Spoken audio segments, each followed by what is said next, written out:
Salut les Frenchy golfeurs, bienvenue dans cette nouvelle vidéo. Aujourd'hui je vais vous donner le tips numéro 1 au putting, celui que je donne le plus à mes élèves et qui sert le plus vu que le défaut inverse est souvent le plus présent. Souvent on a tendance à donner des à-coups avec notre putter au retour. Donc à pas assez prendre d'amplitude à la montée. Ici trop petit, petit et trop grand, trop tapé.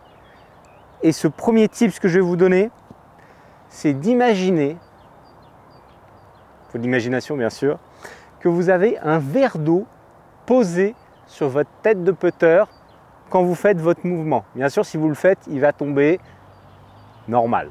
Mais si on s'imagine qu'on a un verre d'eau posé sur notre tête de club quand on fait notre putt et donc qu'on cherche à ne pas faire des à-coups au putting, on a toutes les chances d'avoir un meilleur stroke, de faire une meilleure montée et un meilleur retour. On imagine ici qu'on a ce verre d'eau posé sur notre putter, on ne veut pas qu'il bouge, qu'il tombe à la montée et au retour. Et on y va tranquillement. D'accord? Ici, ce verre d'eau est posé et on y va. Tac. Il ne faut pas donner d'à-coups au putting. C'est ce qu'on appelle le stroke avec le putter. C'est le terme vraiment qui est utilisé pour le putting, qui n'est pas utilisé pour le grand jeu. Et c'est vraiment ce tempo ici. Et donc le rapport entre notre montée et l'accélération qu'on va avoir et qui doit vraiment être progressive au retour.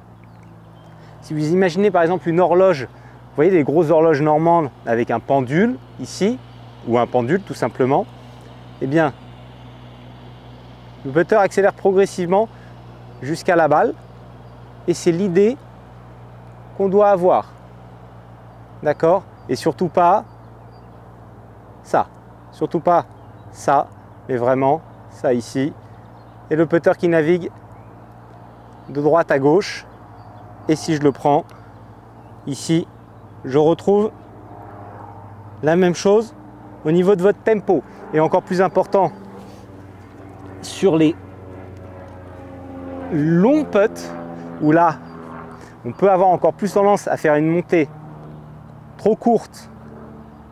On est loin, donc on va essayer de taper plus fort la balle. Et on va plutôt être dans ce schéma ici qui est comme ça. Ça, c'est 0. Pour tout ce qui est de dosage au putting, ça va être très préjudiciable. Il faut vraiment aller chercher une plus grande amplitude. Donc ce que je vous montrais avant. Tac. Ici. Tac. Tac. D'accord? Ici. Ici. Un mouvement symétrique avec un bon stroke en imaginant qu'on a ce verre d'eau posé sur le club. Voilà. Cette vidéo se termine. J'espère qu'elle va bien vous permettre de vous entraîner et de vous améliorer au putting. Normalement, j'ai pas de doute. C'est vraiment super pour bien progresser. Si elle vous a plu, eh bien, et que vous venez de découvrir la chaîne, vous pouvez vous abonner en cliquant en bas à droite sur votre écran. Ça vous permet de voir les nouvelles vidéos quand vous allez sur YouTube ou d'être notifié sur votre téléphone. Quand je fais des nouvelles vidéos, j'en fais une par semaine. Vous pouvez mettre un petit like, je vous remercie par avance. Me poser une question en commentaire, me faire un retour sur cette vidéo et sur l'entraînement que vous avez fait. J'adore lire vos commentaires. Moi, je vais retourner un petit peu m'entraîner. Et du coup, je vous dis à la semaine prochaine pour une nouvelle vidéo. Ciao, ciao.